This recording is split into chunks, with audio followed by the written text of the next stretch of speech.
Как купить квартиру, если нет 10 миллионов тенге?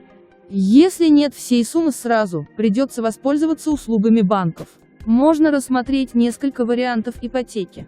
Процентная ставка и переплата будут зависеть от размера первоначального взноса. Можно обойтись и без него, если есть дополнительный залог, но ипотека в этом случае обойдется дороже.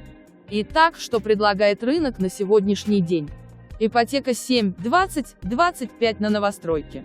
В этом году впервые в стране заработала жилищная программа, рассчитанная только на первичный рынок квартир, когда застройщика покупатель выбирает сам. Обязательное условие: заемщик не должен иметь жилье на праве собственности.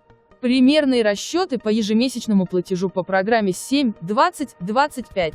Стоимость недвижимости 10 миллионов тенге. Процентная ставка 7%.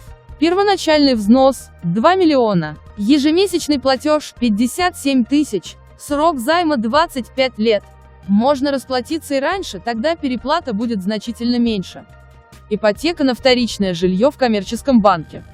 Если вы нашли квартиру на вторичном рынке или на первичном, но не подходите по условиям программы, можно рассмотреть ипотеку в коммерческом банке. Например, по ипотеке Стандарт банка Центр Кредит первоначальный взнос составляет не менее 30%, срок кредита до 15 лет.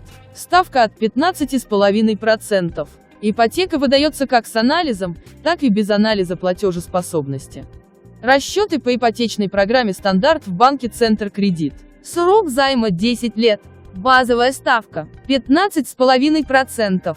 Первоначальный взнос 40% 4 миллиона. Сумма займа 6 миллионов. Ежемесячный платеж 98 650. Переплата 5 миллионов 838 тысяч. Ипотека от Жилстройсбербанка. При наличии половины стоимости квартиры самой выгодной была бы ипотека от Жилстройсбербанка. Первоначальный взнос 50% 5 миллионов. Ежемесячный взнос в первые 3 года 3 месяца по ставке 8,5%.